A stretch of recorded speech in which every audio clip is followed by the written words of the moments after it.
टॅक्सचा हे जो प्रश्न आहे ना, आज लोकशाहीमध्ये घातक आहे. मग टॅक्स भरतो आम्ही, घरभाडा देतो, ड्रेनेज फंड देतो, जीएसटी देतो. अहो 5 रुपयाचं कुरकुरे विकत घेतलं तरी 50 पैसे जीएसटी जातो. हॉटेलमध्ये तुम्ही नाश्त्याला गेला 5 जण तर 6वा माणूस नाश्ता केल्यासारखा जीएसटी आहे. 5 जणांचं बिल होतं की नाही, त्याच्यावर जीएसटी एवढा बसतोय की 6वा माणूस नाश्ता केला. मग हे आमचे पैसे जातात, तेवढी चांगली माणसं निवडून देणं हे आपलं कर्तव्य आहे. किमान आमचा माणूस भ्रष्टाचार करणार नाही, लोकांच्या प्रती अनादर राहणार नाही, समाजाला काहीतरी चुकीचं वागून आमच्या मताचा अनादर करणार नाही, असेही आपले उमेदवार आहेत.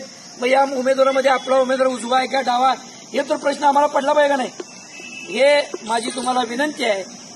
उगीच काहीतरी मोठं वर काही बघायचं आणि गल्लीत आम्ही काहीतरी चुका करायच्या, ही ताराबाई पार्क आणि शिवाजी पार्कच्या नागरिकांच्या आम्हाला अपेक्षित नाही आहे. आणि आम्ही तर ताराबाई पार्क शिवाजी पार्कमध्ये आम्ही बंटी साहेब असतील, मालोराजे आमदार जयश्रीताई जाधव यांच्या माध्यमातून 4 वर्ष निवडणुका नाही आहेत तरी आम्ही कामं करण्याचा प्रामाणिक प्रयत्न केला. 1 मिनिट घेतो आणि संपवतो आणि आपण समारोप करू. मालोराजांच्या घरातले एक व्यक्तिमत्व हे व्यक्ती यायला आलेत, ते येतील. लोकशाही धोक्यात का नाही, मी तुम्हाला 2 मिनिटात प्रश्न विचारतो. 2च मिनिटं घेतो मी फक्त. 4 वर्ष महापालिकेच्या निवडणुका नाही, का बंद आहेत निवडणुका? आज तुमच्या दारातला कचरा पडला तर कुठे दिल्लीला सांगायचं, भटकी कुत्री चावा लागल्यात मुंबईला सांगायचं मुख्यमंत्र्यांना, ड्रेनेज तुंबले कुणाला सांगायचं, लाईट लागत नाही. आज तुम्ही बागेत मॉर्निंग वॉक करता, थेट उठले की सुटलं इथल्या आजी माझी नगरसेवकांच्या नावानं ओरडताय. नगरसेवक ही चिपेस्ट एजन्सी झाली शिव्या द्यायला, शिव्या खायला. का निवडणुका बंद आहेत? अखंड देशात महाराष्ट्रातच निवडणूक बंद ठेवल्या. हे महाराष्ट्र मोडायचा प्रयत्न चालू आहे. ज्या यशवंतराव चव्हाण, वसंतदादा पाटील, राजाराम बापू पाटील, शरद पवार साहेब असतील, मनोहर जोशी साहेब असतील, विलासराव देशमुख साहेब असतील, यांनी महाराष्ट्र घडवला.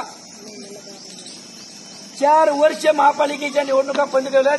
27 महापालिका, 26 जिल्हा परिषद, 112 नगरपालिका निवडणुका बंद आहेत. तुमचा अधिकारच घालवला आहे. तशाच भविष्यात आमदारकी आणि खासदारकी पण बंद झाल्या तर काय नाविन्य वाटू नये. पुतीन मॉडेल आणायचं हे या मोदी आणि अमित शहाच्या डोक्यात चालू आहे. ज्यावेळी लोकशाहीमध्ये तुम्हाला मताचा अधिकार आहे म्हणून तर तुमच्या दारात किती मोठा लोकप्रतिनिधी असू दे, वाकत काय येतोय, हे मिसळपे चर्चा काय आहे, शाहू छत्रपती म्हणून उभारले निवडणुकीला तर तुमच्याकडे मत मागायला येते. ही लोकशाहीची जादू आहे. हे अणुबॉम्ब काम करू शकत नाही, बंदुकीची गोळी काम करू शकत नाही. हे लोकशाहीचं साधन आहे. त्यामुळे लोकशाही जिवंत राहण्यासाठी जागरूक राहा. कुणाला तरी वाटतंय मीच कायम सत्ताधारी राहावं, सगळे माझंच चालावं, माझाच पक्ष चालावा. कशा पद्धतीनं माघारी घेतल्या सुरतमधल्या 150 खासदारांचं निलंबन, परवाची ती पंजाबमधली महापौरची निवडणूक, सीसीटीव्हीमध्ये निवडणूक अधिकारी चुका करायला आहे.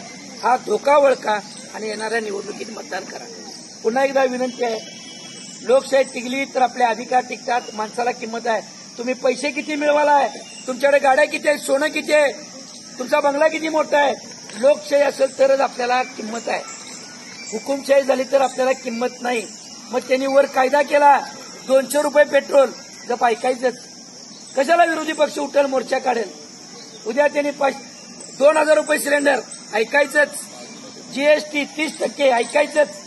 त्यामुळे लोकशाही जीवन ठेवण्यासाठी ही निवडणूक महत्वाची आहे. शाहू महाराजांसारखं व्यक्तिमत्व ज्या घराण्यानं कोल्हापूर घडवलं त्यासाठी आमची हात जोडून विनंती आहे, आपले एक मत हात चिन्हासमोरचं बटन दाबा. काही लोकांना म्हणतात आम्ही आयुष्यभर काँग्रेसला मत दिलं नाही, कसं द्यायचं? तरी देखील आमची विनंती आहे, शाहू महाराज घराण्याने काम करताना कुठला पक्ष, गट, तट, जात भेद बघितले नाही, त्याच्याकडे बघून आपण मतदान करावं एवढी कळकळीची विनंती करतो आणि थांबतो. जय हिंद.